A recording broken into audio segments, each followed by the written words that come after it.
Parlo boro tadi dalam titik terbenah nak kadang kejok teman kejok ya kami libat di kes COVID-19 mentah kesini praktek berani ajar aku di kes kita kemai mentah kesini kita mulai sepak menyusun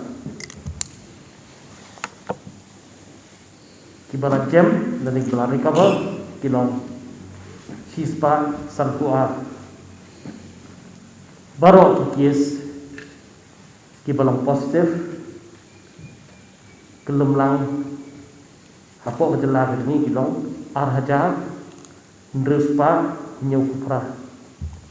pada gini tang apa East Kasil district kidan si hajar samspa fakular baklat no nadu menin janmit hadu entah kilong khatwai ngut pat baru ini khatwai ngut kita napo is hasil lesbut